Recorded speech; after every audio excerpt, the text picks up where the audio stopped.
বৰ বৃত্ত পঢ়া দৈত্য হাস্যত পাৰ্গত হৈ ঘূৰি আহিছে আমাৰ বুকুৰ মাজত।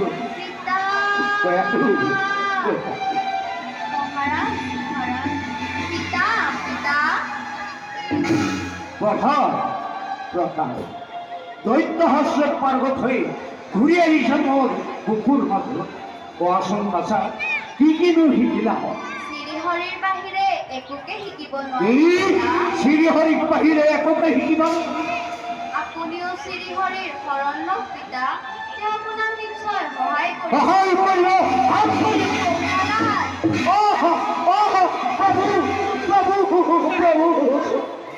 মই আপোনাৰ পুত্ৰক দৈত্য হাস্যত পাৰ্গত কৰিব নোৱাৰিলো প্ৰভু।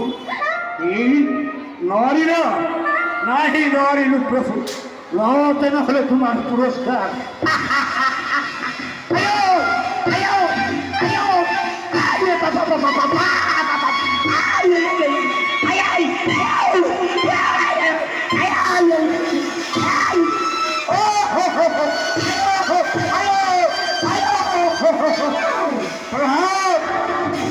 তই মৃত্যুর ভাবে হাজু হোক, তই বাঁচি দেখিলে মোর পদে পদে বিপদ হোক। তোর মৃত্যু যদি সময় দিবই লাগিব। কোন আছ? মহারাজ মহারাজ প্রসাদক মৃত্যুদণ্ড দিব পাৰিব? পাৰিম মহাৰাজ, পাৰিম। যা তেনেহলে ইয়াকে লৈ নিয়া বৰপত ৰহস্যৰ কথা সাগৰৰ অতল গৰ্ভত নিক্ষেপ কৰি তাতো যদি তার মৃত্যু নহয়, কাল সর্পর নামে দংশন করয় পীঠর পেয়ার মুখত ভাই। তাতো যদি তার মৃত্যু নহয়, আর পিঠে বছরায় মাটির তাতো যদি তার মৃত্যু নহয়, তো প্রত্যেক করাই দিবা। তাও তাক শ্রীহরে তাক কেন হয়ে রক্ষা করে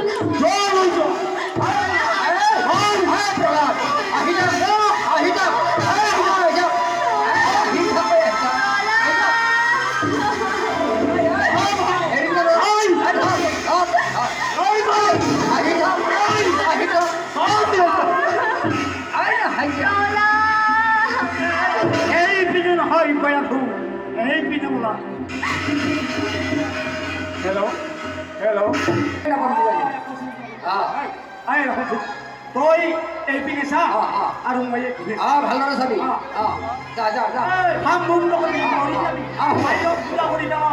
হ'ব দে হ'ব দে।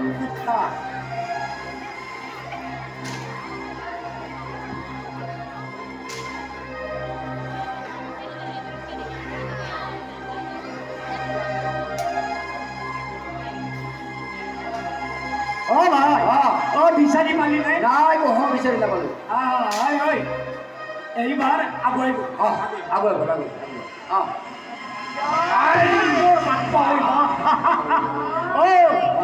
যেনে বস্তু তেনে একো ক্ষতি গুণে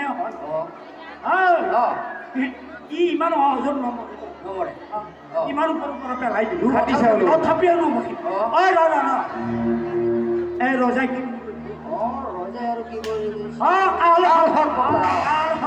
দংশন কৰোৱাই বিষয়টো অংশত ধৰি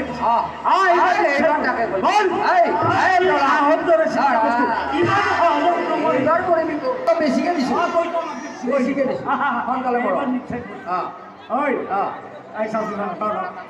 তই সেইপিনে কোনফালে? এই দক্ষিণ। মই এইফালে হ'ব হ'ব খানা মূৰা হ'ল।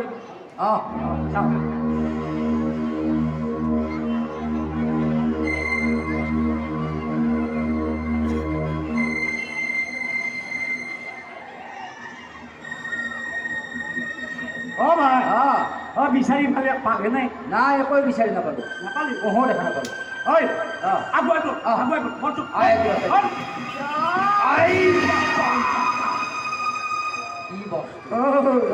দেখিছা ইমান শাস্তি দিলো তথাপিতো তাৰ মৃত্যু নহয়। কিবা জয় শ্ৰী হৰি জয় জয় শ্ৰী হৰি। জয় শ্ৰী হৰিয়ে বাচাব। ইমান সহজত নমৰে। ই বাপৰে হাঁহৰ দৰে চিৎকা বস্তু ইমান সহজত নমৰে নমৰে নমৰে। এইপিনে আৰু ৰজাই কি বুলি কৈছে অ ৰজাই কৈছিল হাতীৰে হাতীৰে গছকাই মাটিৰ লগত এইবাৰ ৰক্ষা নাই মৰিবা